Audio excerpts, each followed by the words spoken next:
नमस्कार दोस्तों।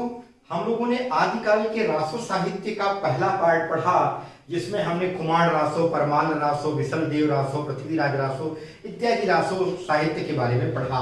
कुछ बचे हुए रासो साहित्य हैं जिनको हम इस वीडियो यानी पार्ट 2 में पढ़ेंगे। तो चलिए चालू करते हैं। पहला है हम्मीर रासो।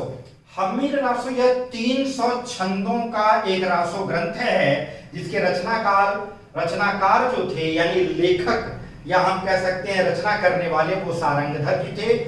इसका रचना काल यानी हम्मीर रासो कब लिखा गया? यह 1357 ईस्वी में लिखा गया था और इसकी भाषा जो थी वह थी अपभ्रंश, और इसमें अहिरवाटी बोली के भी शब्द देखने को मिलते हैं। इसका विषय क्या था? आचार्य रामचंद्र शुक्ल जी कहते हैं कि रणथंभौर के राजा हम्मीर देव एवं अलाउद्दीन खिलजी के युद्धों का वर्णन इस ग्रंथ में किया गया है। ऐसा माना जाता है कि हम्मीर देव ने कई बार आक्रमण करके अलाउद्दीन खिलजी को नाको चने चबवा दिए थे युद्धों में। उन तमाम सारे युद्धों का और उनके वीरता का, उनके चरित्र का वर्णन इस हम्मीर रासो में सारंगधर ने किया है, जिसकी रचना 1357 ईस्वी में की गई और जो अपभ्रंश भाषा में लिखा गया है। हम्मीर देव को ऐसा कहा जाता है कि ये पृथ्वीराज के वंशज थे। आगे चलते हैं। जयचंद्र प्रकाश। अक्सर परीक्षा में इस टॉपिक से संबंधित प्रश्न पूछे जाते हैं, इसलिए ध्यान दीजिएगा। जयचंद्र प्रकाश, इसके रचनाकार जो थे वो भट्ट केदार थे। रचना काल इसका 12वीं शताब्दी था और इसका विषय जो कन्नौज के सम्राट जयचंद्र का गुण इसमें गाया गया है। इस पुस्तक के नाम को ही पढ़ करके आपको लग जाएगा कि जयचंद्र प्रकाश में जयचंद्र के चरित्र पर और उनके युद्धों पर और उनके अन्य गुणों पर प्रकाश डाला गया है इस पुस्तक में। और इसके लेखक या रचनाकार हैं भट्ट केदार जी। इसका रचना काल 12वीं शताब्दी है। इसकी मूल प्रतियां नहीं मिलती हैं। जयचंद, ऐसा कहा जाता है कि पृथ्वीराज के मौसी के लड़के थे। आगे देखते हैं। जयमयंक जस चंद्रिका। यह भी बहुत ही महत्वपूर्ण विषय है, बहुत महत्वपूर्ण काव्य है, जिससे अक्सर परीक्षा में प्रश्न पूछे जाते हैं। इसके रचनाकार या इसके रचनाकार का नाम देकर के इस पुस्तक का नाम पूछा जाता है।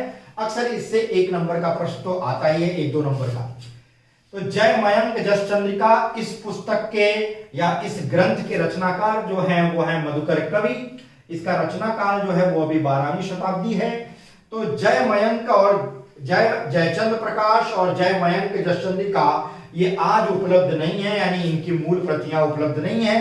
केवल इनका उल्लेख जो है वो देखिए मैंने यहां रेखांकित किया है, ध्यान दीजिएगा। सिंहायच दयाल दास। सिंहायच दयाल दास एक लेखक थे प्रसिद्ध। इनके द्वारा लिखी हुई एक पुस्तक है राठौड़ा ही ख्यात, इस पुस्तक में मिलता है और यह पुस्तक बीकानेर के राज पुस्तक भंडार में सुरक्षित है। अगला ग्रंथ है रणमल्ल छंद। रणमल्ल छंद, इसके रचनाकार जो थे वो श्रीधर जी थे और इसका रचना काल यानी रचना का समय जो था वो संवत 1454 था। 1454, अगर इसको ईस्वी में लिखेंगे तो इसमें से 1454 में से हमें 57 साल निकालने पड़ेंगे। अगर हम निकालने जाएंगे तो यहां आ जाएगा 7 और यहां आ जाएगा 9 और यहां आ जाएगा 3, यहां आ जाएगा 1। 1397 ईस्वी आएगा। 1397 ईस्वी में इसका रचना काल आएगा, क्योंकि संवत और ईस्वी सन में 57 साल का फर्क होता है। विषय क्या था? ये ईडर के राठौर राजा रणमल्ल की उस विजय का वर्णन इस पुस्तक में किया गया है जब उसने पाटन के सूबेदार जफर खां पर विजय प्राप्त की थी। विजय का लिख देते हैं। विजय शब्द छूट गया है। विजय का वर्णन है जो उसने जफर खां पर प्राप्त की थी। विजय की जरूरत नहीं, विजय ऑलरेडी यहां एडेड है। ठीक है, मैं सोचा शायद विजय छूट गया है। तो इन्होंने रणमल्ल ने पाटन के सूबेदार जफर खां पर विजय प्राप्त की थी यह एक छोटा सा काव्य है, रणमल्ल छंद, ठीक है, जो श्रीधर द्वारा लिखा गया है। तो मित्रों, ये था रासो साहित्य और उनके कुछ साहित्यिक ग्रंथ, उसके प्रमुख रचनाकार और रचना काल, उनका विषय।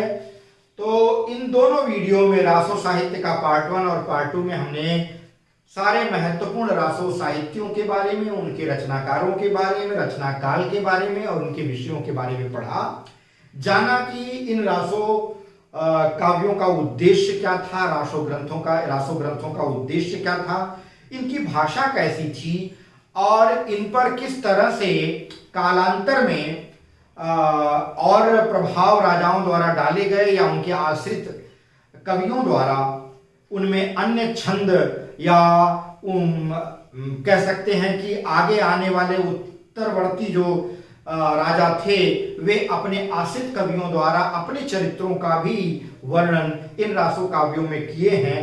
और इस तरह से रासो काव्यों की प्रामाणिकता पर एक संदेह जरूर उठता है, लेकिन कुल मिलाकर के अगर देखा जाए तो ये सारे रासो काव्य जो हमने पढ़ाए पार्ट 1 और पार्ट 2 में, ये सभी आदिकाल के ही रासो काव्य हैं, क्योंकि इनमें जो प्रारंभिक वर्णन मिलता है वो उसी समय के प्राचीन राजाओं का ही मिलता है। मैं समझता हूं आज का वीडियो आपको जरूर पसंद आया होगा। आप इसे ज्यादा से ज्यादा लाइक करेंगे, अपने दोस्तों मित्रों सगे संबंधियों से शेयर करेंगे।